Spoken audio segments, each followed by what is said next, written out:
Well. Good evening, Indiana. Welcome to this virtual town hall hosted by Progressive Indiana Network. My name is Scott Aaron Rogers. I'm the host of the Who's Left podcast, and I am here tonight with Indiana 7th District congressional candidate Destiny Wells. Destiny, welcome. Thank you for being here. Yeah, absolutely. Thanks for having me. I've been looking forward to this for a long time. We're excited to hear from you, and we are also excited to hear from our viewers tonight because this is a town hall format. We want to hear our questions directly from you. I am your conduit. I do not want to be the guy asking questions. I want to relay your questions to Destiny, so you can submit those in the chat on Facebook Live, on YouTube, and at our internet home, progressiveindiana.net. We will be able to put those questions right on the screen there for Destiny, hopefully, so you can submit those. Please be respectful in the chat. But before we get to your questions, let's hear a little bit from Destiny. Please, I turn the floor over to you. Introduce yourself. Tell the good people about your campaign. Well, thanks for having me, Scott. I'm hoping some people are outside barbecuing before the weather gets crazy again. I think we're going to be in a 50-degree swing by the end of tonight, back into the 30s. So thanks for hanging out with us for those who are online. And Destiny Wells, I'm running for Congress in the 7th District. That's the majority of Marion County, so down Capital City and Indianapolis. I've lived downtown here for over a decade now and originally come from Martinsville. I've been a fixture of some sort in the Democratic Party for the last 4 or 5 years. I jumped in shortly after deployment to Afghanistan. So I'm a lawyer. I'm an Army officer in the reserve, lieutenant colonel. And, I was part of that generation that lived through the Obama to Trump administration and said, wow, I need to do more. The military was always my thing. I was, that was my service. But being in Afghanistan when the baton was given to Donald Trump and serving with NATO was my light bulb moment of, oh crap, we all need to, get all hands on deck to change this situation. Never thought in my wildest dreams that we would be here 10 years later and he would be elected a second time with that gap term in between. And that has been my driving motivation. And so I was quickly introduced to the Indiana Democratic Party and I was a deputy chair on state party.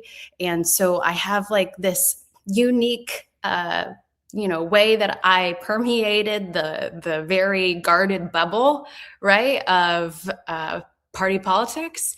And so that was my viewpoint coming in. Was asked to run for a statewide race. That was Secretary of State. We had a very strong campaign. I had a strong profile. I was running against maybe the worst candidate in Indiana history, Diego Morales. To that point. And I look back and I look at operatives who had been doing this a long time. And I remember just the fear that they had, that we as a party had lost any footing because of the polarization, during the Trump years because of straight ticket voting and that it didn't matter how viable the candidate was, right? That Indiana Democrats were going to lose statewide. Now, I accepted that as a truth and I was asked to run for Attorney General and kind of resisted at first, did it anyway. And that was a very, very long year. And again, ran against an awful guy, Todd Rokita. And what is that saying they have, about doing the same thing twice? And so it was a little bit of a fool's errand, it felt like, but it was because I was doing it again. I had gotten to know the party that I was so far under the car hood at this point. I was like, wait, I have to break the news. It is not just Donald Trump. We have a huge systems issue within the Indiana Democratic Party with our voting system at large, elections in Indiana. But hey, we have to kind of like look in the mirror and start with ourselves. And if we don't start to do some huge work on ourselves, we are never going to break through. That was not well received. It's never been well received. I like to say, when the mechanic pops out and he says, I've got to diagnose the engine and you need a complete overhaul, the reaction right by the customer is like, I'm going to go get a second opinion. Can you put some duct tape on it? Yeah. Are you sure? Like, this is really the bill? And it's like, yes, I am sure. And I'm so sure of it. And I can't look away. I can't slam the hood on here, and slap the back of this car and say, you get on down the road. You're not going to get far at all. And so I ran for party chair. And that really was the crystallization of the different sides of the party, right? The past generation that is still in power, that has concentrated its power over the years, versus the new guard that is like, hey, there was that earring, Scott. I told you it was going to fall off. That, hey, we want to do things differently. And so we saw that play out all the way into the day of the state chair election and lost by just a matter of votes. And I tell people, like, I don't know. I did it in 4 years. We almost had a hostile takeover. We were this close. And so I was not planning on running for office. I really was not. I have a state PAC that I still have, called The Good Fight.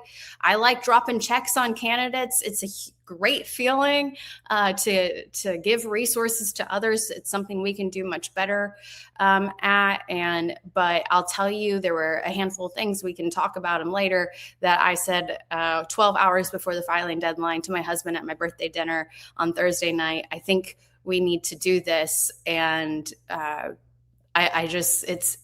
it is my mission. And so here I am, and we're about 6 weeks out from the election for Congressional District 7, where we have an 18-year incumbent. We have the congressman here in Indianapolis, Andre Carson, who is effectively the highest ranking Democrat in the state of Indiana, right? We don't have any statewide. And he has time over Frank Mervan. And so here we are. And it's been very interesting, to say the least. Well, thank you, Destiny. So, you spoke to sort of the internal problems within the Democratic Party. And I think that's what we're going to get at tonight, is to figure out where you come down on the side of many of the issues that divide Democrats, because that's an important thing to figure out as we go into a primary election here, right? Just 6 weeks away on May 5th. By the way, folks, be sure to check your voter registration. The deadline for that is April 6th, I want to say, and that is coming up real soon. So that is indianavoters.org, I want to say, is the website there. And so I want to start with somebody who's submitted a question online using our form. And listen, just a small little thing, nothing big at all. But Larry in Crooked Creek wants to know, how do we solve peace in the Middle East? They've been trying to solve it since the beginning of time. Regional stability. How about we reframe the question? How do we have regional stability in the Middle East? And so, okay, let's start with, I said I was a military officer, right? I've been doing this for 23 years. I've been a member of the intelligence community for over 20 of those years. It is a way of life in my household. My husband, I met him as another intel officer, and he's retired, and he does that. He does work that kind of touches the defense sector in R&D. And so it's, like I said, we live it daily. And I would say for purpose of this race, because that's a huge question, let me enter it as a candidate for Congress. Congress cannot abdicate its responsibilities, right? I watched the bombs drop on Iran, it was like early in the morning for us, right? real like 1:00 or something a.m. And I was watching and waiting for anybody to say anything. Can we say anything? It was like 9 hours later that Hakeem Jeffries issued a statement. And like nobody had said anything besides like Ro Khanna, because like Ro Khanna is the guy now who says the stuff. And then you just kind of saw the rest of the caucus start to say something about Iran. And I had wrote a Substack piece myself. If you want to check out my Substack, it's called The Good Fight. And it's also on my website, Wells for Indiana. If you scroll down to the bottom, you can see where I've written a lot of long form pieces about the stuff that we talk about on the trail. And so there was this thing called the War Powers Resolution, right? And it had been worked up by Ro Khanna again, Thomas Massie, a couple others. It had co-sponsors, but it was like being slow walked, right? It was being slow walked while everybody kind of knew this was percolating. And in fact, the State of the Union happened, on a Tuesday. And all these Democrats were like, I'm not going. And I caught a lot of heat for this because I was like, well, what are you doing? And people were like, well, they shouldn't go because if they go, then they're normalizing this tyrant called, of Donald Trump. But come to find out, that day, the Gang of Eight got briefed. The Speaker of the House got briefed. And everybody kind of started to know that we were going to enter this conflict with Iran. And that really colors that for me, right? You didn't go. You didn't want to normalize this. And the thing is that we have been bashing norms for years now. We've been destroying norms for years. And I talk about the difference between it may not be the norm, but it's our reality. And it is our reality that we are dealing with this rogue president who is going to make decisions based upon his own personal finances, who's going to make decisions based upon the influence of those around him who are going to get him rich, who's going to make decisions by the pressure that he's getting from for all about bad actors in other countries. This is not the norm, but it's the reality. And we cannot acquiesce as Congress. And we have to be asking those hard questions and to be pressing those issues. We can't wait 9 hours until after the bombs drop to issue a statement. And so when it comes to peace in the Middle East, let's just start by showing up and doing our jobs, right? Let's start by taking our own personal responsibility of the positions that we are in and having the gumption to question what is going on. And so that's kind of where I am right now. As a military officer, though, regional stability is of the utmost importance, right? We are all looking at what's going on with the Strait of Hormuz, and we hear the president saying, like, we don't use it, so we don't need it. No, it's a global market. We all need it. And at the same time, I've had some pushback from constituents, voters, potential constituents who are like, hey, I was with you before, but I don't like your position on this. I don't like that you are questioning what I believe to be human rights violations in the Gaza Strip. We don't like that you're questioning these things. We believe that, Israel has a right to defend itself. And I'm saying I'm holding different truths at one time, right? I'm holding a truth that those were awful terrorist attacks on October 7th, that Hamas is an awful actor that puts its own civilians at risk. I think back to being in the Afghanistan theater. My husband, too, he did a lot of analyst work on those terrorist networks where we saw Iranian-backed munitions kill American soldiers, right? It's not abstract to me at all. It's a Gordian knot, if there ever were one. But we have to be able to hold different truths at one time.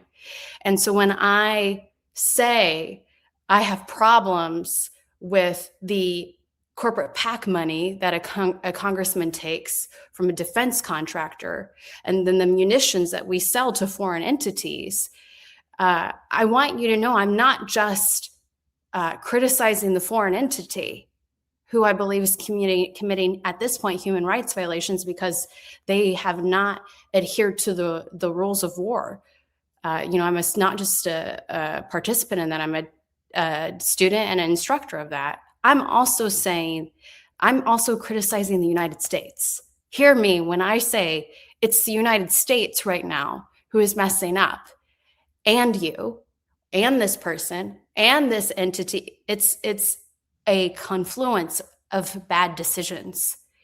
And we have to have people in positions of power who are going to do the right thing even when it's uncomfortable. So I guess a couple questions I guess I want to follow up asking on that. Number one, you brought up the Israeli aspect, and this is a contentious issue for sure, and you touched on it. So I want to bring this up, and I had this one queued up already. So credible international organizations, including the UN, have characterized Israel's war on Gaza, which you mentioned, as a genocide. Do you agree? And should the U.S. reevaluate its unconditional support for Israel? Right. Yes, I've already answered that in part, yes. And of course, I think that we should reevaluate our unconditional support of a state that's being led by Netanyahu. Just like Germany is questioning its unconditional support right now of the United States, who's being led by Trump. Right? I'm watching my NATO partners that I served with. I watched a French general the other day, like basically say that the president, it was like cursing, right? Like, y'all need to go fly a kite, is basically what he said, right? So we should never be offering unconditional support of any single entity. We must hold everybody accountable just like we hold ourselves, right? So any type of support without conditions to me just seems completely, anathema to a functioning democracy. So that's where I fall on that. And I tell people, I at the same time, I understand that you have a particular viewpoint that is shaped by a life experience that I don't have. And that it's one's responsibility in Congress to speak on behalf of their community and the collective of decision of viewpoints, right? It's not just what destiny thinks. And so I've been having some at-length conversations, in the background with who I said, like, it's very easy to support me when I'm running for voting rights. It's very easy to support me as a Democrat when I'm running against Todd Rokita and his war on women's reproductive health. Those are very easy races. It's a lot different when it's internal to a party where we're watching actual former Democrats cross the aisle and go over to the GOP. I've seen people who I used to work with in the Democratic Party who now are in the Jim Banks camp. I mean, I never thought this would happen, right? But they have chosen to, when AIPAC calls and wants to take you on a tour to Israel, they go. And that is an assurance to members who are sometimes in the Jewish faith who, maybe have dual nationalities, that they have citizenship in Israel. That's more important to them in this moment than the women's reproductive health here stateside. I get that. But we have to be honest about it, right? And the Democratic Party hates holding conflict. They just cannot do it. I feel like that's why I'm very disliked at times, is because it's like, no, we need to kumbaya this one through the general. And it's like, no, because we've seen what happens during the general, and Donald Trump gets elected twice, right? That does not necessarily work. It's hard in a two-party system. You're certainly never going to get 100% agreement inside the big tent. So I want to stay on this issue because we're talking about it, and we've had a couple questions come up along these lines. And on Substack Live over at progressiveindiana.net, Hoosier Lemon, hey, I'm a big fan of Hoosier Lemon, asks, do you support the war in Iran, or are you just upset that Congress was absent in the procedure? This seems to be one of the major criticisms that of Democratic leadership, particularly Hakeem Jeffries and Chuck Schumer, is that they're more upset that they weren't consulted than they are that we're doing this in the first place. So I guess I want to hear where you come down on that. Well, I like to consult people who have true connections in the region. And I have that when it comes to Iran. And what I hear is that, like, yeah, life under the regime is hell. But we also know that the United States tends to come in without a plan and leave a vacuum. And we've done that, right? I mean, I've spoken about being a combat veteran of Afghanistan. I was very upset with the Biden administration on the way that we left. And so today things are worse off in many cases for women in Afghanistan who can't even leave the house or go to school, right? The things that were in conflict when we started, but now are, like I said, by all means worse off. So you say, do I support the war in Iran? Under this strategic plan? No, I don't. There is no strategy. And we see that. And do I support the war in Iran under this administration? And I want you to realize that, like, I'm still in the military, right? So I put myself at risk in just doing this.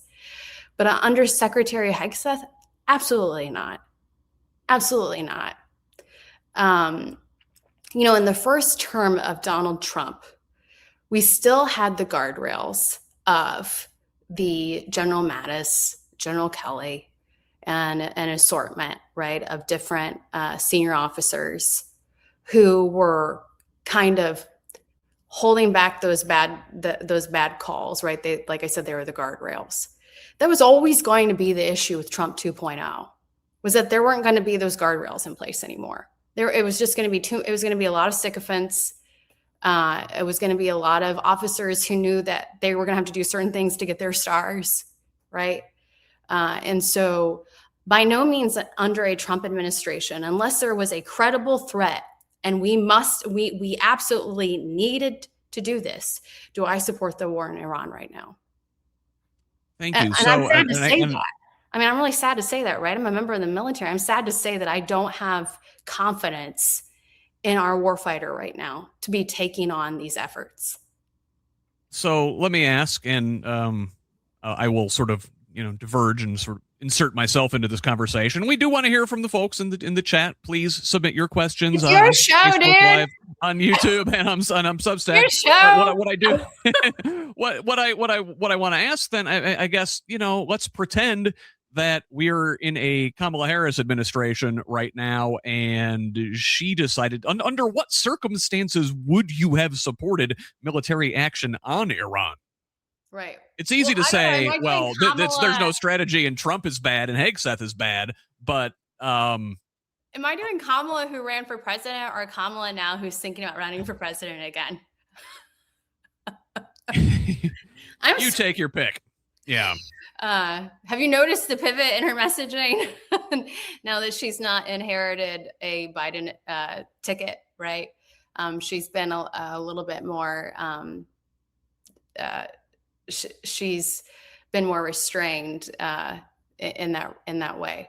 She doesn't have a boss to appease, right? I think because we would not have the cleaning house of the Department of Defense, which now they want to call themselves the Department of War, right? That we would have still had those people in place, that I would have a much higher level of confidence if we needed to. I do, though, want to say, I know it is going to take some time, and I by all means, I see myself as a reformist candidate. And I saw myself as a reformist in party business. I question what we're doing now and in the foreseeable future until we can get corporate money out of campaign coffers. And I see it up close. is a military officer. So in the reserve, I have the good fortune of having friends in all different places. And I was just having this conversation the other day of somebody who was on one of our airframes that was in the program management of that. And they were saying how the specific contractor, defense contractor who holds that contract and makes those jets, how they're baked in everywhere. And he was saying, like, we have to push production, right, to meet these arbitrary deadlines or this arbitrary picture, where we're having the VIP visit, all these things, but that they're baked in so much so that we're not doing this in a way that is ultimately safe and objective. And he was like, not to mention, you also have all these senior officers who are jockeying, who have to answer to specifically senators and people who are going to determine their future when it comes to their career progression. And so the Eisenhower military industrial complex, which really you can take back to the Industrial Revolution, right, to World War I and large scale combat operations, and it started to come to a head during World War II. But then, like, Eisenhower put a label on it. It's only gotten worse. When I see a what was it, a KC? Was it the KC-135, one of them that crashed? Those airframes have been around since Vietnam, back to wars between Boeing and Lockheed. Those people are still there. They still are making money off war. And people are going to make money off war, whether it's Donald Trump or Kamala Harris. Unfortunately, it's just the truth. And so, the whole debate of well, Congress should have had a say. Yeah, but Congress should have been having these debates, and Congress should be pushing these issues out into the daylight. Because we should point out that we've not declared war officially since World War II, despite engaging in military actions across the globe, Western Hemisphere, Eastern Hemisphere, you name it, hemispheres we haven't even thought of yet, where we've put boots on the ground or shot missiles or done something just about every corner of the earth. Just maybe to put a period on it with that question, I don't really care which party is in charge. I mean, I have a preference. I will always question. Again, that's why they find me annoying in our party. You're not supposed to question, Destiny. Oh yeah, I'm going to question. That makes for good democracy. So, hey, we had a question come here on Facebook Live from Steven, who asks, what are your long-term political goals, and how long do you see yourself serving the 7th Congressional District? Right. Okay. So long-term political goals, I'll run through the top 3 issues on my platform. One is to remove the corporate influence, because I don't feel like we can get much honest work done, right, until we do that. So there is that issue. Then there's the affordability issue. Yeah, it polls well. I mean, right, it was on the bottom of the ticker when Allison Spanberger gave her response to the State of the Union. But there's a reason it polls well. It's because everybody's feeling the pinch, when it comes to their bills and what's going on. And so I have talked about, and I want to do just a little short education piece on this, is that there is called community project funding. So there were earmarks, and what would happen is that congressmen would bring money back to their district, right? Well, then the Tea Party happened in the early 2010s, and there was a bunch of pushback, and it was too much pork and corruption, and they did away with it. And they brought it back around 2021, right around COVID, and they put guardrails on it, and they called it community project funding. So every congressperson can get 15 projects funded. And those projects it can be all the way up to like a couple $1,000,000, but they can be a little more, especially like if they're defense minded projects. And so a person will secure money for their district anywhere from like 10 million and then up to like 30 million, if they're doing great that year. And so we have this money that comes back to Indianapolis. And that's when you hear the congressman get up and say, I secured $13 million this year, right? What I want to do is I want to involve input from the public much more than what is happening now. Because initially, when it was brought back, we prioritized it for marginalized communities, people where we really needed it. If you look at Jefferson Shreves, he's prioritizing it. It's a lot like for infrastructure, roads and that type of thing. Right now, in this with the Republicans in charge, they've done some stupid stuff in the Appropriations Committee where like you can't ask for anything that has to do with mental health, behavioral health.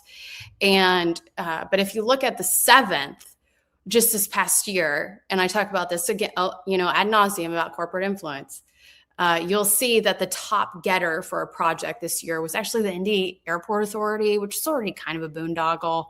And when you looked even further, you saw that it was a specific request for these X-ray machines that detect bombs. There's only so many people that hold the technology to that. So really what happened is that our largest getter in community project funding is a defense contractor. It'll most likely be Leidos. They're the ones who have the machines over there right now.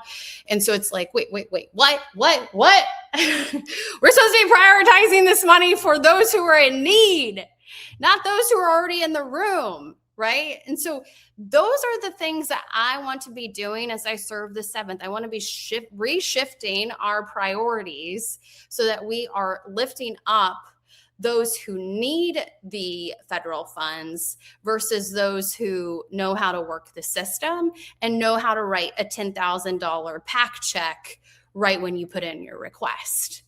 And when I say these things, people could I think they have a hard time. Some people have a hard time believing it, right? Because they say, well, the congressperson always votes how I want them to vote.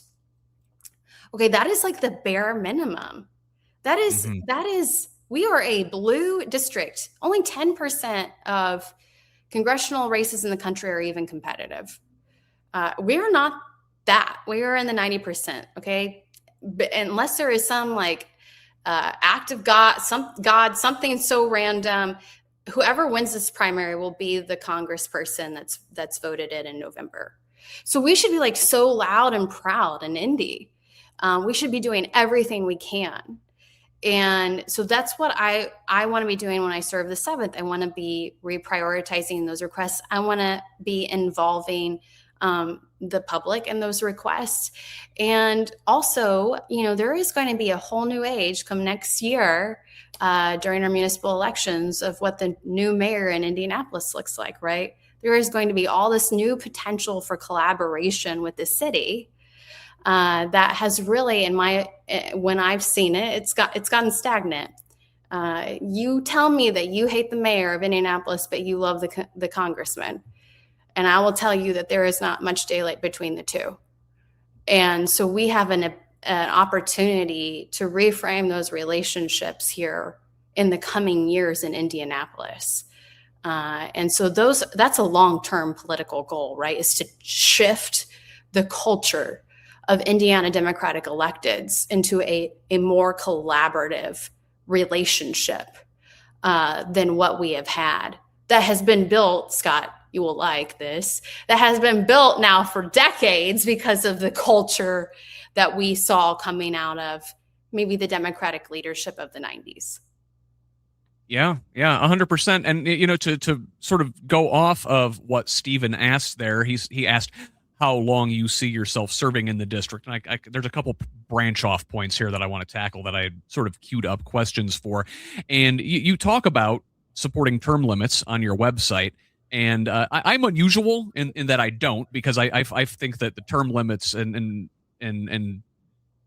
is like putting a Band-Aid on a downstream problem of the money problem upstream. And so what do you actually do about the money in politics? Because If you like your congressman, you should get to keep them, right? It just shouldn't be so easy for them to keep going back. There should be a real challenge for them, shouldn't there? Right. I mean, we've had our congressman for 18 years, right? And before that, his grandmother, Julia, was the congresswoman. Term limits. Let me just, before we caveat into the money, there is an active campaign for term limits right now. They want 3 term limits. They want you to sign, their paper that says you will only do 3 years, or 3 terms. That's 6 years. And when it comes to term limits, I do believe in term limits. I think everybody across all of the congressional offices should have term limits, right? It's a little hard when you say, I am going to self-impose term limits, because then you also impose then on your district that they're never going to get seniority on these committees, right? So it needs to be term limits across the board. And also, I would argue 6 years is less than 2 terms as mayor. I think it should be a little more, right? Because, there's a lot of work to be done. But I believe in term limits also because I may not be representative of the district at the end of the day as a Democrat years down the road. And I've gotten pushback because I'm challenging an African-American man who's in office. And I didn't take that lightly. And I had never challenged another Democrat incumbent, ever. Chair was a new race, so inter-party workings I didn't. For both the statewide races I was asked to run, one then I was challenged. I was opposed. But still won. And so I've always tried to work with the Black Caucus to the best of my ability. And I've done, I think, a good job over the years. I live in downtown Indy, so a lot of my representation is from the Black Caucus. And so when I did this, what I saw, though, is that nobody else was doing it. You can be a Black candidate and go challenge Andre. And by all means, go do it. But right now, we have such stagnancy in this position that we're not really living our ethos. And I'm going to be having these conversations this week. I'm going to be doing some more media where I know I'm going to be asked these questions directly. And so, when it comes to term limits, that's part of why I think they're good. Because I'm the one always pushing back on the party of the past. I will one day be the past. I may think I'm hot right now or whatever. I got good ideas right now. But my kids are a mirror for that every day that I am getting old. Right? Right. In the military, we don't let people do a job more than 2-3 years. They come in, they do their best, we move them out. You bring somebody else in with their new ideas and their new perspective. I will one day lose perspective because that's just how it goes. You can stay as young at heart as you want. You can only do so much with that.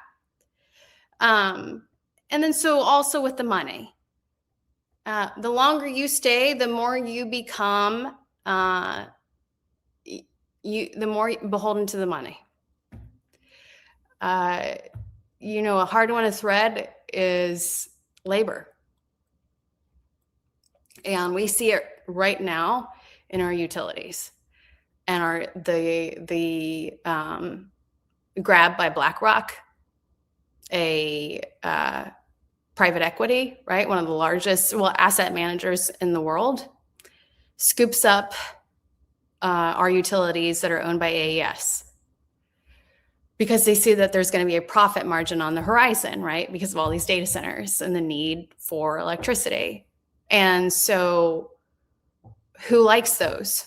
not the community. I've got one going in up the road. I live in a historical Black neighborhood in downtown Indy, and the residents do not want it. But you know who does want it? Labor. And you know who's cut a lot of checks over the years? And I've taken them, right? I've taken them in both my races, is labor. And so there is huge conflict right now in the Democratic Party that nobody wants to talk about, because nobody wants to step on the toes of those in labor, but specifically, and I never paint labor with a broad brush, but specifically right now, building trades. And so when you've been in Congress for a long time, you start to answer to other stakeholders than your constituents, other stakeholders than the ratepayers that you're supposed to be taking care of. And in this race, it's come up because AES is acquired by BlackRock. That hit the news October 1st of last year. And the congressman took his campaign money from BlackRock on September 30th because it was the end of Q3, right? He had to cash the check to get it for that quarter. And then he takes AES money in December, knowing that they're getting ready to be acquired. And why is he not coming back and warning the ratepayers that this is happening? Why is he not coming back and working with the state legislature to say, like, you know, there's only so much he can do because he's a federal entity, but he's got the platform. He's got the loudest voice if he wants to use it. He does not. He does not use it. He's not used it for years. Yeah. If I may, Destiny. I hate to interrupt. We're starting to get some good questions coming in over on progressiveindiana.net, and I sort of want to follow up on that regarding the money and sort of how we got to this question, right? You mentioned private equity. That's a thing that we can discuss, and it was brought up in the chat. But moreover, you mentioned the labor spending, and that falls along with Citizens United, just as corporate spending does. Labor spending is also affected by the spending limits that or lack thereof that we have in this country. And Nora on progressiveindiana.net asks if you would fight to overturn Citizens United. Of course. Of course. So Citizens United, actually the brainchild of Jim Bopp, right? Ugh. Most awful ideas somehow started in Indiana. So Jim Bopp's the attorney down in Terre Haute, who back in the day, like in the late or early, I don't know, it was like 2008, 9-ish, brought this case into court and kind of got laughed out, and it got legs, and it grew into Citizens United. So absolutely, there are a couple ways that people think they can thread that. But we have to, we can't get rid of the money in politics until we do something about Citizens United. And that is probably going to require a constitutional amendment, isn't it? Yeah. And that's one of that money is not speech. Yeah. Well, that's one of the courses of action that is put out there. And there's actually like a wave of people like me who are challenging incumbents. I'm not the only one. There's like 30 races like this where people are running in a forward-looking, like, hey, let's get rid of Citizens United. Let's look at a possible constitutional amendment. I'm on board with all of that. And I always be an attorney, right? So I have that going for me when I get there, that I understand the case history and how we got here, including Very the good. awful architects like Jim Bopp. Yeah. Jim Bopp, just a 50-year trail of destruction behind that guy. He's like a tornado that never ends. So rolling back to the sort of other end of the way we got to this question, Hoosier Lemon, who always has the best questions, also on progressiveindiana.net over there. Hoosier Lemon, who is this? Are you going to tell me when I get offline? I do not know anything. But I know that in progressive Indiana, Lemon squeezes you.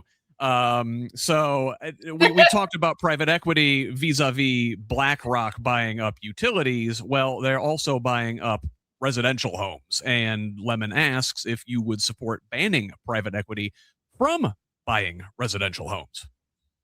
I would.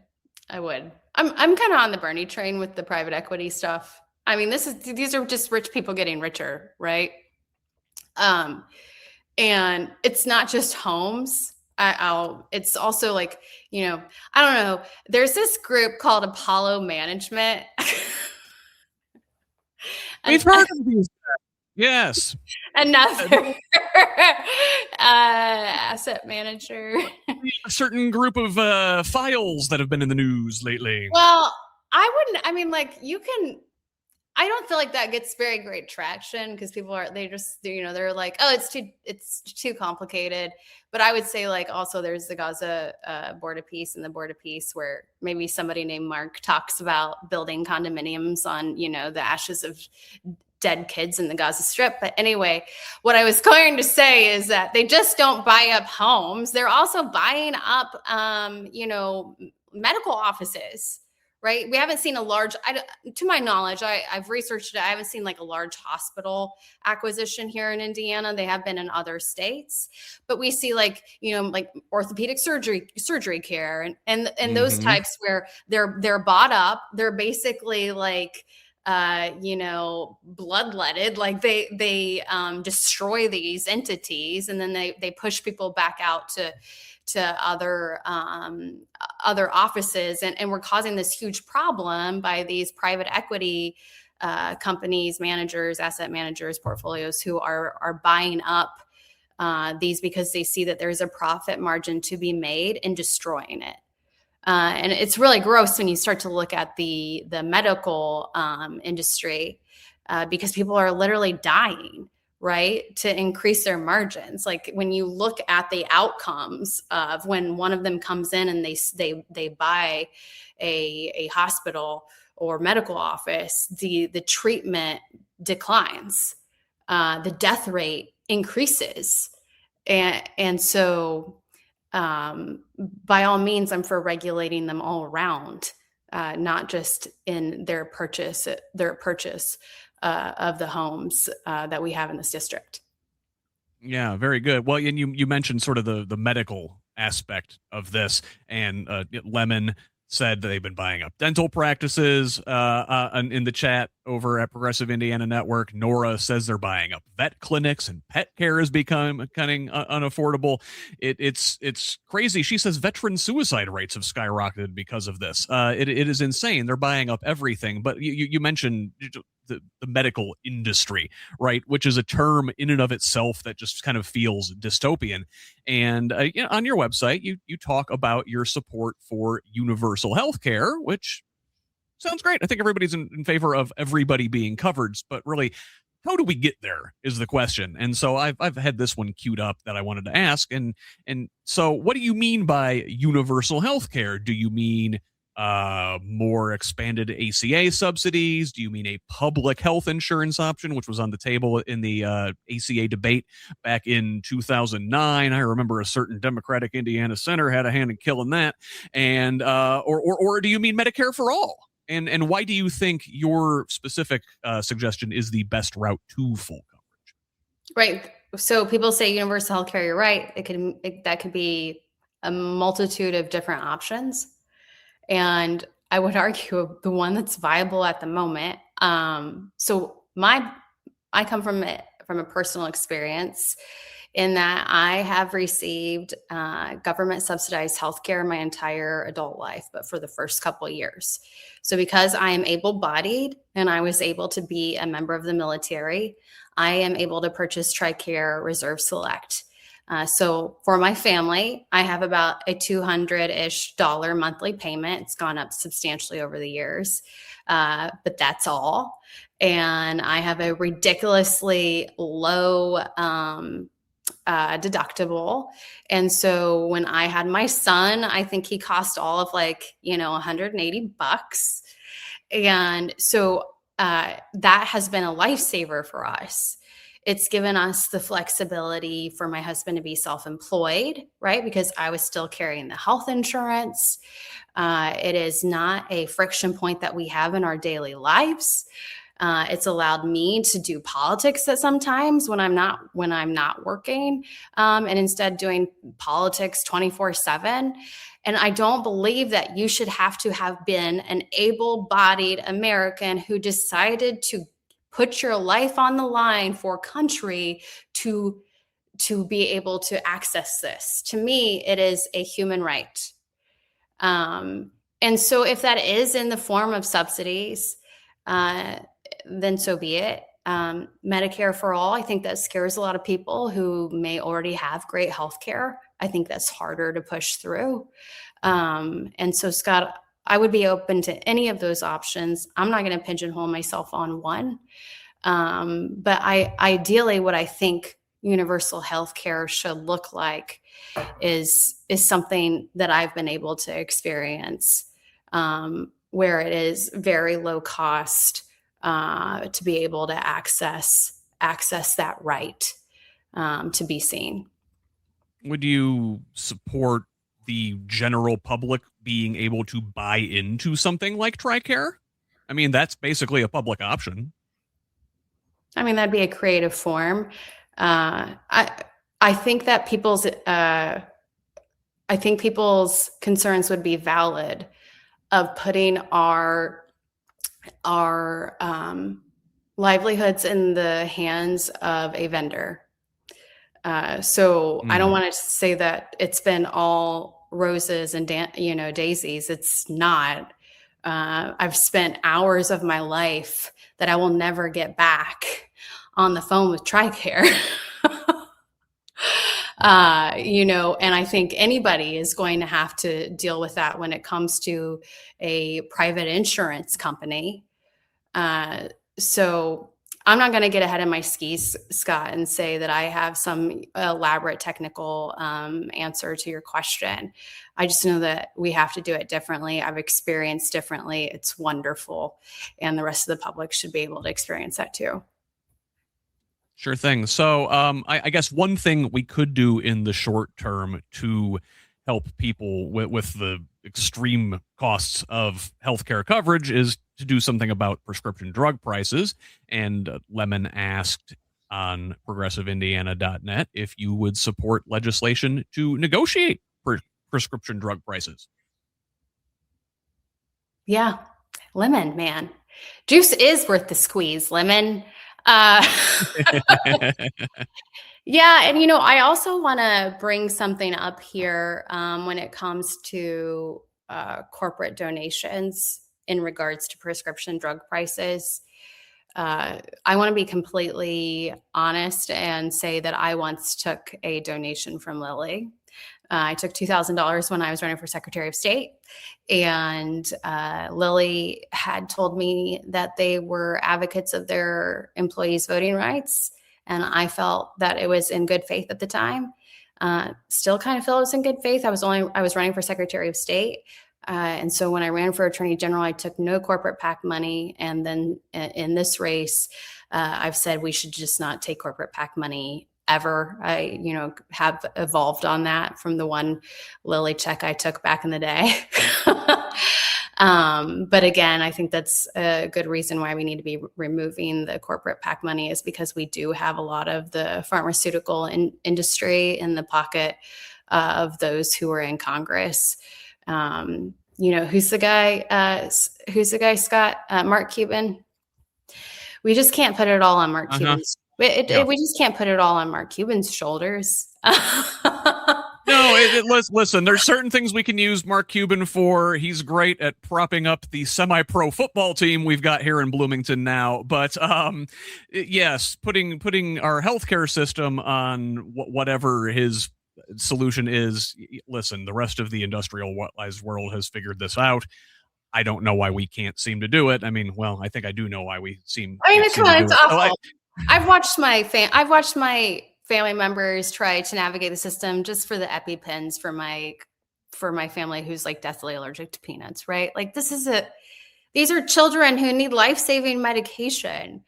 And just watching over the years, the roller coaster that they were on just with EpiPens alone was just really disheartening and just so American. It's just so American to be able to have access to this, but then to make sure that we price gouge it as much as possible, because corporations are people, right? Yeah, They are yeah. not, So people. Somebody will take that government soundbite and then not they'll be like, people. she said. No, I didn't. I was being sarcastic. Yeah. Listen, with AI, you can make anybody say Yeah, you can anything make at me this say point, anything right? these days. So I guess we're sort of talking about individual elements of the affordability crisis, and we hinted at it with the war in Iran earlier, and it's driving up fuel prices, and the cost of energy percolates through the entire economy. It's not just at the fuel pump, right? But the affordability crisis predates the war, certainly. Democrats were running on affordability as kind of their slogan before this whole thing began.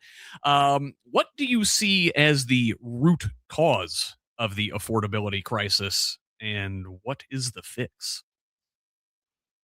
Well, in Indiana, I don't think the affordability crisis looks the same in all places, right? I think Indiana's affordability crisis right now looks a little different than maybe the affordability crisis in California. There was an article out recently that showed that Indiana, what it has the highest foreclosure rates for Yep. its size market. The Uh, highest foreclosure rate in the country, Destiny, in Indiana, and two of the top five markets with the highest foreclosure rate are in Indiana. Indianapolis is three. in Evansville is three. We Evansville. just talked about it this morning. It's fresh. Yeah. Right. And then also, when it comes to eviction rates, the congressman has a franked ad. You can learn more about franking on my Substack at the Good Fight, where he I'm sorry. It sounds like a geeky thing. I can't help but laugh at it. Anyway. makes a franked ad where he literally puts up the eviction rate bar graph in Indianapolis, and he says, I fight for you on housing. He was like, Indianapolis has the highest eviction rate in the country. And I'm like, on your watch. That's not the flex that you think it is. Yeah. But so we have the highest eviction rates, right? We have the highest foreclosure rates because come to find out, Indiana wages aren't great. Indiana wages suck. and so, what are you gonna say, Scott? I can see your lips. Well, I want to say something. no. I'm scheming. I'm setting up my next question because I've got something queued up along those lines regarding the wages. Federal minimum wage. We talk about that's just like the classic campaign line right now at this point, right? Like, I think on our website we have it as over $15. In Illinois, they just all ran, so they were anywhere from like $17 to $24. But that's the federal minimum wage, and so we can do those things, but we also need to be, like I said, using the platform we have here in Indianapolis to be pushing against the supermajority Republican government that we have, and doing more of that education, because those highest foreclosure rates in Indy didn't just happen overnight. That's been a longstanding problem. And it can't be Mike Hicks, the economist out in Ball State, always, telling us what's really going on. It has to be a collective effort to educate Hoosiers that not everything is great here in the state of Indiana. You mentioned the federal minimum wage, and that is sort of what I was getting at. And the fight for 15 was sort of a thing. That's like 10 years ago now at this point. Now, mind you, we've had the 725 minimum wage since 2009. It's unconscionable, but the fight for 15 at this point is outdated, I think. What do you think that is one the federal minimum wage should be? I do wish we would have. We've already got it printed. But no, I think, well, I mean, you're also chasing inflation, right? So I would think that the conversations that Illinois was having, the debate that they were having is probably is a better one, for individuals who are in fact receiving minimum wage. So that was at least $17 an hour. And then on the high end, it was 24. Where's Dr. Hicks when you need him? Yeah, well, he would tell us why we should do it, which I want you to know, he used to advise Eric Holcomb, but he had too much information, and Eric Holcomb started to really dislike Dr. Hicks. Michael J. Hicks is a very mainstream economist, and that's fine. He's very knowledgeable in what he talks about. I would probably diverge from him on a couple things, but I think I'm not people an do. actual economist, so I will defer to the person with the education there. So, Destiny, we're coming up on an hour. I had only budgeted you for an hour. I've got a million more questions if you'd take them. I don't know if we can keep you anymore or if you got to run. You want to do I, 15 more minutes? I would love to take 15 more minutes, and I'm sure the Okay, people just out there don't would get me in appreciate it. trouble. Don't make me regret it. No promises. So you heard it. You heard it here, folks. You got another 15 minutes to ask Destiny questions. So go ahead and put those in the chat there on Facebook Live, on YouTube, and at progressiveindiana.net. While we're waiting on a couple more of those to come in, I do have some more sort of queued up here for you. And we've talked about affordability. I like to borrow this turn of phrase from Wajahat Ali. Big fan, the hardest working man on Substack. Subscribe to him if you can. But we talked about affordability. Now I want to talk about accountability. And the folks in the Trump administration have largely been running a criminal enterprise. If the Democrats retake the House, if we have free and fair elections this fall, and Democrats take the House, as they should, in a massive blue wave, what are you going to do about that guy? Should impeaching Trump be a day one priority for a new Democratic Congress? So I saw, like many people did yesterday, that the former director, special counsel Mueller, passed, right? So he passed away, age of 81. I think he had Parkinson's and it onset quickly. And so you saw what the president did, right? Just gross. Yeah. Right. So he tweeted. Not that I haven't spoken ill of the dead in this on this network before. Sorry to the family of Lou Holtz a couple weeks ago, but sorry. Go on. Yeah, I really wish he would have stuck with sports. Which is kind of troping, so I don't like to say that, but I do wish he would have stuck with sports. So no, he tweeted that he heard he was dead and good. And, now that basically the American people are safer. It was disgusting, right? This Mueller had grown up of privilege. I think, was he at Princeton, right? And then he saw a Marine die a year group ahead of him. And it drove a lot of them to go in the Marines. He did his time. He came back. He was a career prosecutor. And he just had this life of service, even though he was of privilege. So he was like the, antithesis of Donald Trump.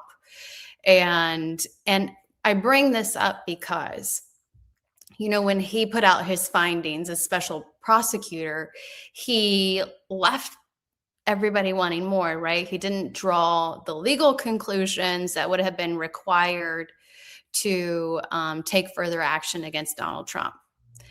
And even though he did that, and people still don't really understand why, there's some people that say he was truly constrained, all the things, whatever. The fact is that he could have thrown the book at him and he didn't. And even then, now when you look at Mueller's Wikipedia page, one of the last things it says for his legacy, right, is what Trump said about him.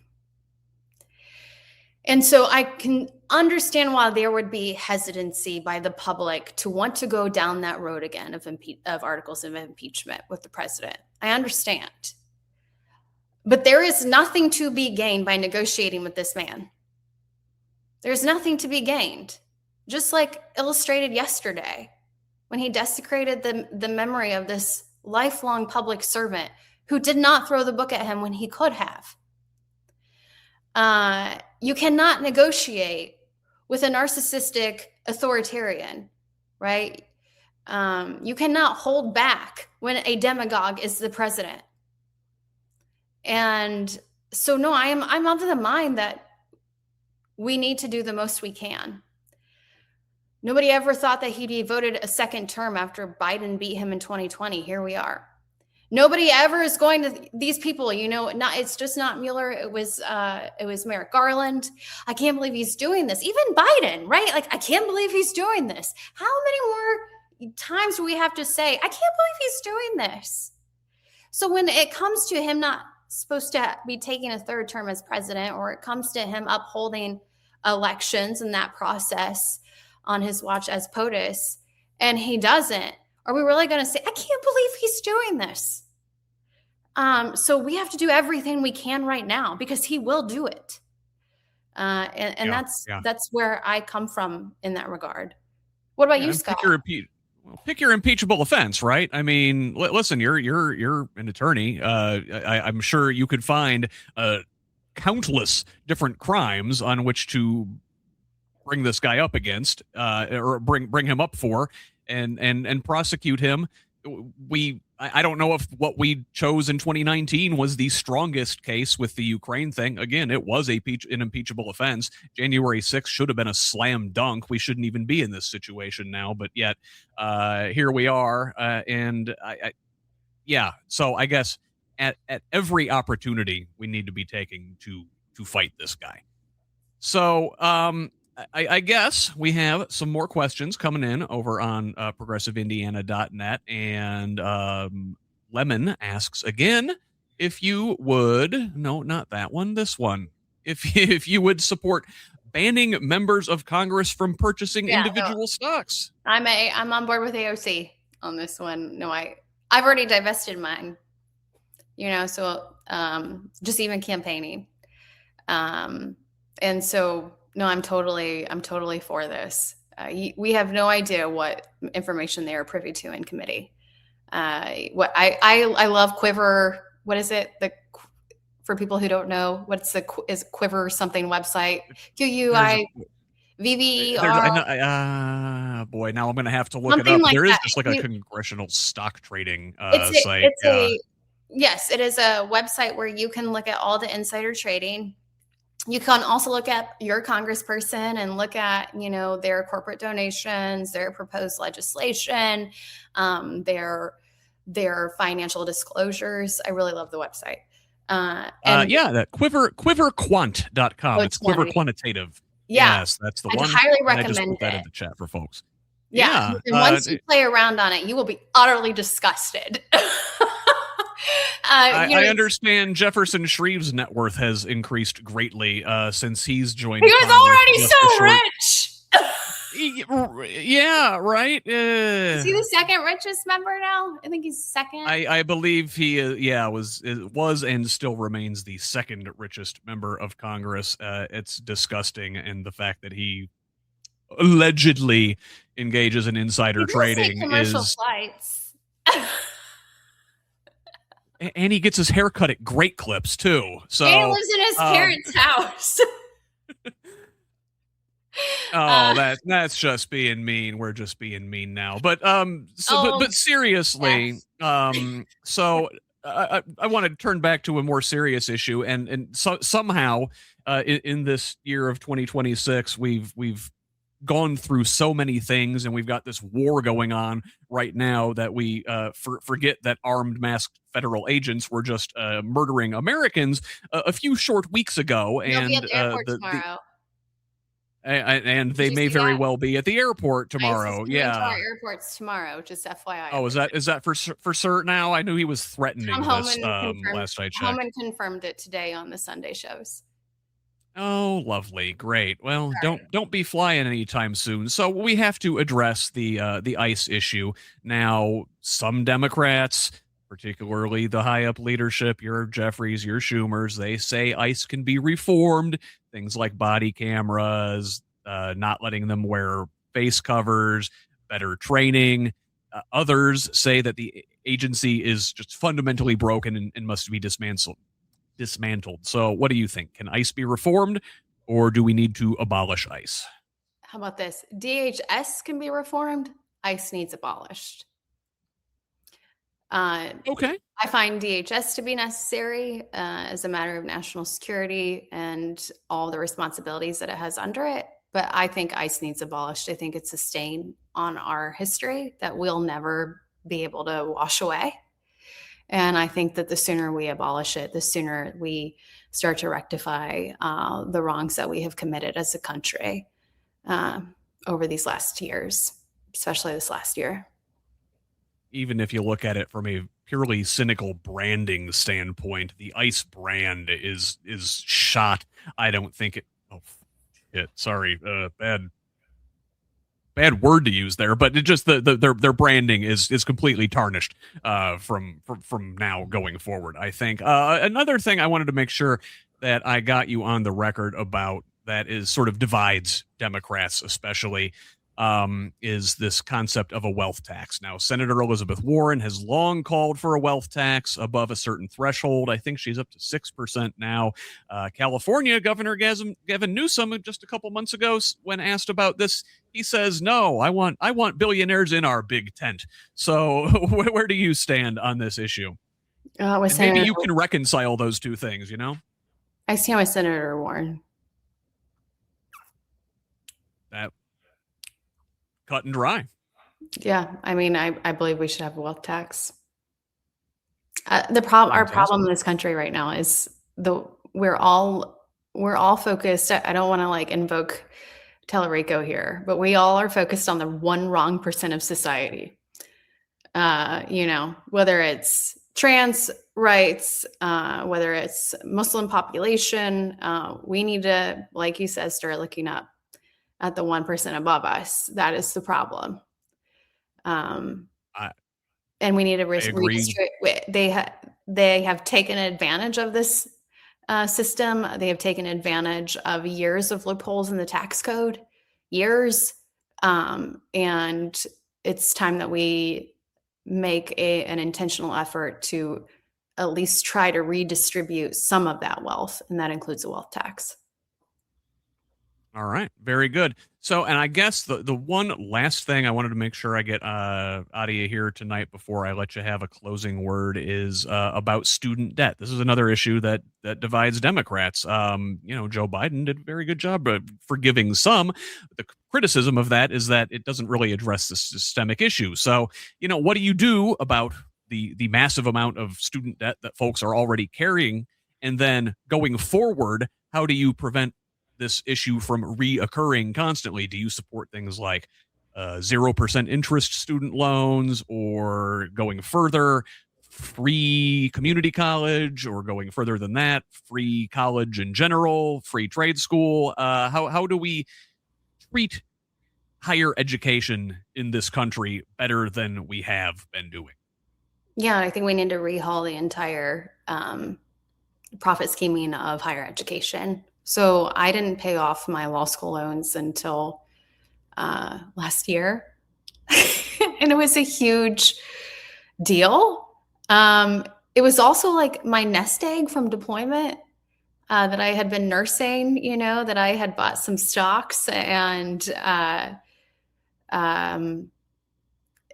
Shopify. I got in early on just a whim, sitting over in Afghanistan. I said that I think this looks good.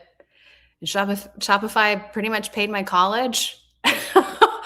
Not everybody has that opportunity, but at the same time, I walked around like for almost 20 years with that thing. And it was very, very stressful. Look, I wouldn't have joined. Let's just be honest. Like I love the military. I loved answering the call to service, especially after 9/11. It's part of my story. But a huge decision in that, a huge factor in that decision was that I couldn't afford college. It was the amount of guilt I felt as a farmer's kid going just 25 minutes down the road to Bloomington to IU, and knowing that my parents had taken out a PLUS loan that was going to be like financial drag for them, and this burden that I had placed on them. And like I say all the time, not everybody is able-bodied and can go to the military. And that's how the military ends up with so much of our working class as its members. I think the whole entire education system needs an overhaul, and we need to open up access, starting with the 0% interest on loans. I was in law school right after the bubble, during 2008 to 11, when interest rates started to get as high as like 9.5%. I have friends still carrying around that debt, and people shouldn't be penalized because they're trying to do the most that they can in life and contribute those skills back to society. I think we cut off our nose to spite our face in that regard. All right. Fantastic. So, Destiny, just thank you for being here tonight. I appreciate it. Appreciate you stopping by, getting on the record for the folks.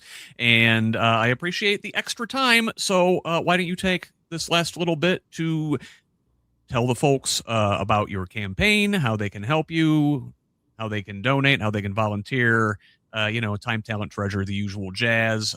Just, closing words here this evening. Yeah. Well, no, I appreciate the questions tonight, Scott, and whoever Lemon, whatever their name is. I can't always promise that I will have a 10-point plan prepared for you to answer. This was in part was a quick pivot to run for Congress. I can promise you that I will always be empathetic. I will listen. You've heard me share my own life experiences. I'll be very transparent, and humble in that regard. I'm running for the 7th congressional district because I live here and I know we can do more. I have diagnosed the problems within the party, and I can say that this organization they're not team players, that we need to foster an entirely different culture so that it delivers better public policy ends, and that I always run information forward, data forward. Like, I would not have gotten where I am if I didn't investigate, if I didn't ask questions, and I didn't come, with information. And it's largely how I'm campaigning in this race, and it's what I will do for voters should I be their representative. My website, you can find out more of that information. Like I mentioned earlier in this call, some of those long form pieces too, on wellsforindiana.com. There are 6 more weeks. What I need help with on this race is field. We have 1 out of 10 people showing up as registered voters in the primary in Indianapolis. Used to, Indianapolis was the big vote getter, right? Until Indy starts showing up, we will not win statewide races. GOTV programming has been next to non-existent in Indianapolis because we are complacent. I remind people all the time, who drew Congressional District 7? Who drew it? It was Republicans. Republicans drew this district so that they packed the concentration of Democratic voters in Indiana into the one district. They love when we don't want to compete. They love when we don't turn out, because Marion County we have conformed to this idea of that. And we have become almost an albatross around the neck of the state of Indiana. Some of you listening, a lot of you I've gotten to know through statewide races, and you don't live here, but you want change where you are, out in rural Indiana or in the other markets that, are smaller than Indianapolis. We cannot get you that change until we change here, the capital city. And I really want to be the person leading that charge right now, and changing that culture, and also mentoring those around me so that it doesn't have to be me, right? I'm just visiting. And that's how I see government, is that we're all just visiting for the time being that we were asked to, and doing our best. So wellsforindiana.com, go to the volunteer page. Whether it's tax banking, you don't even have to be in Marion County. I would greatly appreciate that. And right now we are averaging $35 donations. 95% of the donations that I've received are all small dollar. We are doing business differently. On those statewide races, I was having to raise a lot really fast, bring in the big, checks that didn't have limits. That's not the game that we're playing here for Congress. And actually, it really feels good to be a true grassroots campaign. It feels very much reflective of the electorate. So with that being said, Scott, I think that's all I got. Very good. Well, again, I appreciate you being here, and I appreciate everybody out there watching tonight. We appreciate your participation, your questions, your activity in our democracy, right? This is part of the democratic process. So again, make sure everybody is out there getting registered to vote. You've got till April 6th on that. And again, the primary here is May 5th in Indiana. Let's get that participation up this year for sure. And thank you, Destiny, for being part of that and contesting a race that has gone uncontested for too long. So, whether folks like you or not, that in and of itself is a valuable service. So thank you for that.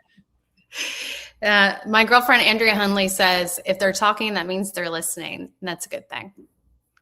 Oh, very good. What's last words to her tonight? Thank you, Senator Hundley. All right. Thank you again, Destiny. Thank you all for watching. I will be back here several times this week, right here on Progressive Indiana Network. Again, help us out if you can with a subscription at progressiveindiana.net. Until I see you next time, I'm Scott Aaron Rogers. Love each other, Indiana.